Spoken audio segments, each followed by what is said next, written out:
অনুষ্ঠানের সম্মানিত সভাপতি, আমাদের সকলের পরিচিত এবং সুযোগ্য উপজেলা কৃষি অফিসার মাসুদুর রহমান, মঞ্চে উপস্থিত উপজেলা কৃষি ধনবাড়ির অন্যান্য কর্মকর্তাবৃন্দ, আমাদের মাঝে উপস্থিত আমাদের একজন ছাত্র সমন্বয়ক মুরব্বী, আমাদের একজন মুরব্বী এখানে উপস্থিত এসেছেন এবং সামনে উপস্থিত কৃষক ভাই বোনেরা, আসসালামু আলাইকুম। আমরা ইতিমধ্যে কিছু কথাবার্তা শুনছি আসলে যে আমরা কেন আজকে এখানে বসছি বা আমাদের উদ্দেশ্যটা কি। আসলে আমাদের মূল উদ্দেশ্য হলো যেটা আপনাকে বলে গেছে যে মশলার নতুন জাত সম্প্রসারণের জন্য আমাদের এই কার্যক্রম। তার মধ্যে আজকে যেটা আমরা করতে সেটা হলো আদার উপর মূলত বস্তায় আদা চাষ। আপনারা জানেন যে আমাদের মশলা জাতীয় ফসল 14 থেকে 12 থেকে 14টা ফসল আছে, এগুলি বেশিরভাগ 2-4টা বাদ দিয়ে বেশিরভাগই আমাদের আমদানি নির্ভর। আমদানি নির্ভরতা কমাতে গেলে আমাদের এই নিজেরা কিছু চাষ করতে হবে আর কি। তার জন্যই মূলত আমরা এখানে কৃষি বিভাগ এই নতুন প্রযুক্তি নতুন ফসল সম্প্রসারণের জন্য কিন্তু আমরা এরকম মাঠ দিবস করে থাকি, বিভিন্ন ট্রেনিং দিয়ে থাকি, কৃষক উদ্বোধন গ্রহণ করে থাকি। তারই একটা অংশ হলো আজকে আমাদের এখানে যে আমরা এখানে বসছি যে আপনাদেরকে বস্তা আদা চাষটা একটু মোটামুটি একটা ধারণা দেওয়ার জন্য, যাতে আপনারা ধারণাটা পেয়ে নিজেরাই বাড়ির আশেপাশে আঙ্গিনায় কিছু চাষ করতে পারে। তো এই মধ্যে দেখবেন যে আমাদের যেখানে পাশে একটা বাগানের মতো করে আসছে, এটা কিন্তু কি ওই যে বলছে আমাদের ডাবল সাহেব, সেটা ছায়াযুক্ত জায়গা। আদা মূলত আদা ছায়াযুক্ত জায়গাতে ভালো হয়, সূর্য ডাইরেক্ট সূর্য পড়ে এখানে কিন্তু আদা খুব একটা ভালো হয় না।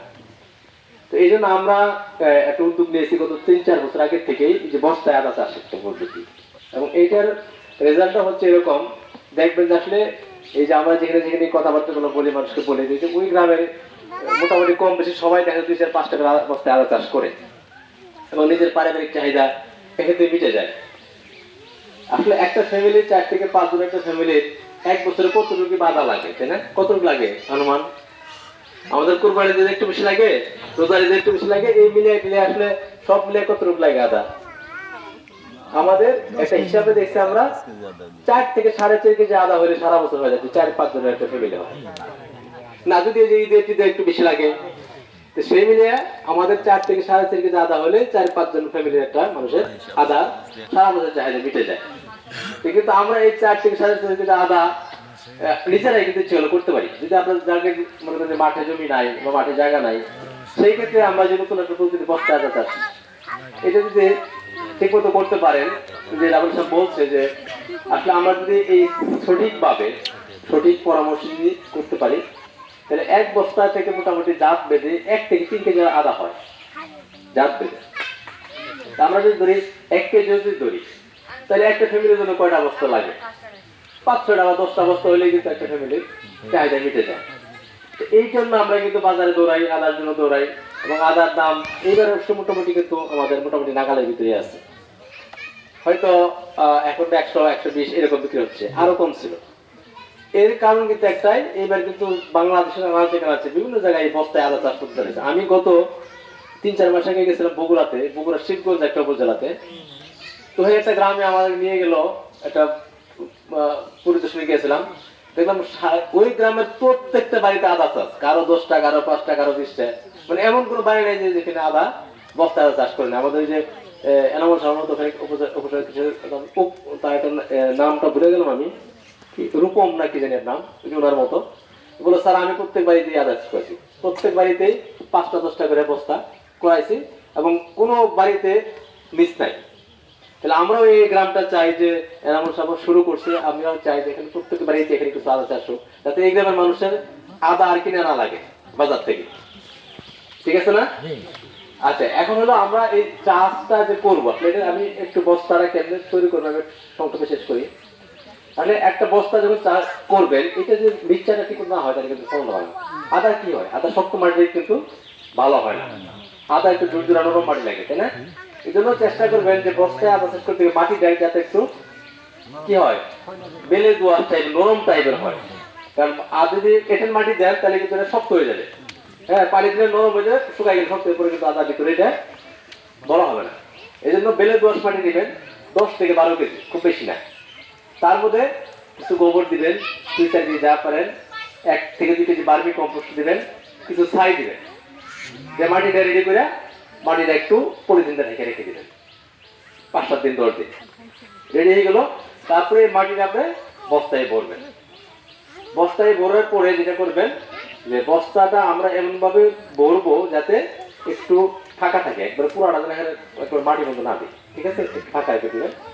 এবং এই বস্তা রেডি হওয়ার পরে এখানে কিন্তু সার, যে হয়তো আপনারা বলছেন যে একটা বস্তায় একটু পরিমাণ সার দেবেন, এটা খুব অল্প পরিমাণ সার লাগে, খুব urea, TSP, potash, gypsum, zinc, boron, এই জাতীয় সার সব মিলে ধরেন 50 গ্রাম, 20 গ্রাম, 30 গ্রাম মিলে হয়তো 1-150 গ্রাম সার লাগবে, বেশি না। তা আমরা একটা হিসাব করে দেখছি একটা বস্তার মাটি, সার এবং আদার পরিমাণ লাগে 40 থেকে 50 গ্রাম, একটা বা দুটা টুকরা। সব মিলে দেখছি একটা বস্তায় খরচ করে হলো 50 থেকে 60 টাকা, বস্তার দাম সহ। এটা ধরে মনে করেন যে প্লাস্টিকের বস্তা হইতে পারে, সিমেন্টের বস্তা হইতে পারে, সব মিলিয়ে আপনি একটা বস্তায় খরচ করবে 40 থেকে 50 টাকা সর্বোচ্চ। একটা বস্তায় 40 থেকে 50 টাকা খরচ করলে আপনি যদি সঠিক জাতের, যে বাড়ি 2 আর জাতের যে আদা, এইটা যদি দেন তাহলে 2টা টুকরা দিবেন আদা, দিলে এটা থেকে গাছ হবে এবং এখান থেকে প্রায় 1 থেকে 1.5 কেজি আদা পাবেন একটা বস্তাতে। তাহলে দেখেন যদি 1.5 কেজিও হয় তাহলে যদি আমরা 100 টাকা করি তাও 150 টাকা দাম। আপনার খরচ হলো কয় টাকা? সর্বোচ্চ 50 টাকা। তাহলে প্রতি বস্তায় আপনার ধরেন মিনিমাম 100 থেকে কাছাকাছি 80-100 টাকার কাছে আপনি আপনার টাকা থাকবে। এবং এটা কই করবেন? এটা কিন্তু আলাদা জমি দরকার পড়ছে না। আমি ভিডিও করে দেব না। ওই জমি করতে কি আলাদা জমি দরকার পড়ছে? এটা গাছের নিচে কিন্তু করছে। এরকম আপনার বাড়ি আছে, বাড়ির যে এই পাশে আপনি 30-50 বস্তা করে দেন, আলাদা কোনো জায়গার দরকার নাই। তাইলে আপনি যেটা হলো এক হলো আদার চাহিদা মেটাতে পারলেন, এবং ওই যে অনেকেই যদি একটু করে মনে করে যে আমি একটু মানে আর্থিকভাবে লাভবান হবো, তাহলে যদি আপনি একটু বেশি করে করেন তাহলে এখান থেকে কিন্তু আপনি বিক্রি করলে আর্থিকভাবে লাভবান হয়ে যাবে। এর জন্য আলাদা কোনো নিড়ানি দরকার নাই, আলাদা কোনো শ্রমিকের দরকার নাই, আলাদা কোনো কিছু দরকার নেই। তাহলে এইটা করবেন। আর মাঝে মাঝে খেয়াল রাখবেন যেহেতু আদার রোগ বালাই তো থাকেই, এটা ফসল মানে রোগ বালাই আছে, তো সেই ক্ষেত্রে একটু পচা ধরতে পারে বা একটা পাতা ধরতে পারে, সেক্ষেত্রে আমাদের কিছু ছত্রাক আছে, একটু 1-2 বার স্প্রে করলে দেখবেন যে এটা দমন হয়ে যাবে। এই যে সহজ একটা পদ্ধতি, এবং এটা বাংলাদেশের প্রত্যেকটা অঞ্চলে এই পদ্ধতিটা গ্রহণ করছে। এবং আদা কিন্তু একসময় আমরা ম্যাক্সিমামই চায়নার দিকে নিয়ে বসছিলাম, ইন্ডিয়া থেকে নিয়ে বসছিলাম, তাহলে যে এত মোটা মোটা আদাগুলো আসতো, এখন মোটা আদা দেখা যায় বাজারে খুব কম। কিন্তু আগে কিন্তু এই 1 বছর আগে দেখতেন যে বাজার ভর্তি সেই মোটা মোটা আদা চায়না থেকে, ইন্ডিয়া থেকে আসতো। এখন কিন্তু সে আদা নাই, দেখবেন সব দেশি আদা। তাহলে আমরা এই প্রযুক্তিগুলো দেওয়ার পরে কিন্তু আদা চাষে একটা বিপ্লব করছে। কারণ আগে যে আদা চাষটা করতাম আমরা মাটিতে, সেটা হচ্ছে আদার একটা রোগ হইলো আপনার রাইজোম রুট বলে, আমরা যে আদা, যে মাটির নিচে আদাটা হয় না, এটা পচা রোগ হয়ে গেছে। এটা খুবই ভয়াবহ আকার, এবং এটা যখন আপনি সরাসরি মাটিতে লাগাবেন এটা ব্যাপকভাবে আক্রমণ হয়, এবং এটা ওষুধ দিয়েও এটা দমন করা যায় না।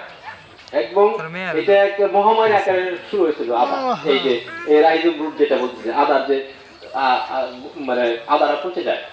কিন্তু আপনি যে বস্তাই করবেন ছাই দিয়ে, তারপরে গোবর দিয়ে, বার্মি কম্পোস্ট দিয়ে এবং অন্যান্য যে সব মিলাই করবেন, এইখানে কিন্তু আদাটা পচবে না। আর জমিতে কোনো সময় দেখি জীবাণুটা করে কি জমিতে এক জায়গা থেকে আরেক জায়গায় ছড়ায়, কিন্তু এর বস্তা তো আলাদা আলাদা, এর একটা বস্তা, তার পাশে একটা বস্তা, আমার বস্তার কি চারদিকে কি আছে, মানে একটা বেড়ার মতো আছে, মানে জীবাণুটা ইচ্ছা করলো এক বস্তা থেকে আরেক বস্তা যেতে পারে না। হয়তো দু একটা বস্তা নষ্ট হলেও বাকিগুলো নষ্ট হয় না, কিন্তু জমিতে কিন্তু একেবারে একদিকে সব করে নষ্ট হয়ে যায়। তাহলে কিছু সুবিধা কিন্তু আছে, রোগবালাই থেকে সুবিধা পাবেন। এই সমস্ত কারণে কিন্তু বস্তায় আদা চাষটা দিন দিন জনপ্রিয় হইতেছে। এইটা আসলে আমরা চাই যে আপনাদের যদি কেউ উদ্যোক্তা হিসেবে করতে চান যে আমি আদা চাষি হবো, তাহলে এই করতে পারেন। আবার যদি কেউ মনে করেন না আমি খাওয়ার জন্য করবো, সেটা করতে পারেন। এইভাবে আমরা এই আদা চাষটা একটু জনপ্রিয় করার চেষ্টা করতেছি। এই জন্য কিন্তু আজকে আমরা এখানে আপনাদেরকে কষ্ট করে নিয়ে বসছি কাজের সময়। তা আমরা চাই যে আপনারা এই আদা চাষটা প্রত্যেক বাড়িতে বাড়িতে 2-4-5টা বস্তা করবেন, যাতে আমরা অন্ততপক্ষে বাজার থেকে, ধনবাড়ি বাজার থেকে যাতে আমরা আদা কিনে না খাইতে পারি। ঠিক আছে? আসলে মানে আবহাওয়া দিন দিন খারাপ হয়ে যাচ্ছে, আবারও বৃষ্টি হইতে পারে। তা আমি একটা বক্তব্য দীর্ঘায়িত করবো না। আমাদের কাছে, আপনাদের কাছে আমাদের একটাই অনুরোধ, যাতে আমরা আমদানি নির্ভর সাথে কমাইতে পারি। আমাদের একজন সামান্যটাই বলেছে, আসলে আমাদের স্বাবলম্বী হতে চাই, তাহলে আমাদের আমদানি নির্ভরতা কমাইতে হবে। সবকিছু যদি আমদানি নির্ভর হয়, তাহলে আমাদের এই যে ডলার সব তো চলে যায় আমদানি নির্ভর, আমদানির ক্ষেত্রে আমাদের উন্নয়নের কাজে ব্যবহার করতে হবে। এই জন্য আমরা প্রত্যেকটি ক্ষেত্রে, শুধু আদা না, এরকম হলুদও করা যায়, হলুদ করেন, আদা করেন, সবজিও করা যায়, বিভিন্ন সবজি করেন। তাহলে আমরা নিজেরা যাতে বাজার থেকে কিনতে না খাইতে হয় এটাতে ব্যবস্থা হবে এবং আমদানি নির্দেশন আমাদের কম। যাই হোক আমি আর বক্তব্য দীর্ঘায়িত করবো না, যে হয়তো বৃষ্টি চলে আসতে পারে।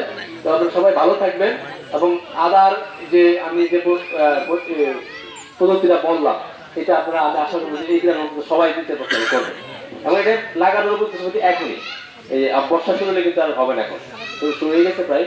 এটার সবচেয়ে উপযুক্ত সময় হলো এপ্রিল মে মাস, ঠিক আছে? এপ্রিল এবং মে মাস লাগানোর উপযুক্ত সময় আদা লাগানো, পরে বর্ষাকাল শুরু হয়ে গেলে তখন লাগালে বুঝতে হবে। হ্যাঁ, যাই হোক আমরা এই বছর তো যারা লাগাই নেই, আগামীতে ইনশাল্লাহ আমরা সকলেই চেষ্টা করবো যাতে এরকম 2-4-5-10টা বস্তা আমরা সবাই করি বাড়ির আশপাশে। যাই হোক সকলেই ভালো থাকবেন, সুস্থ থাকবেন। এই অসময়ে দুপুরে খাওয়ার সময় আপনারা এই আমাদের ডাকে সারা দিয়ে আমাদের কৃতার্থ করছেন, আমাদেরকে ধন্য করছেন। সকলের প্রতি আমি আন্তরিক ধন্যবাদ এবং কৃতজ্ঞতা বোধ জানিয়ে আমি এই বক্তব্য শেষ করছি। আসসালামু আলাইকুম।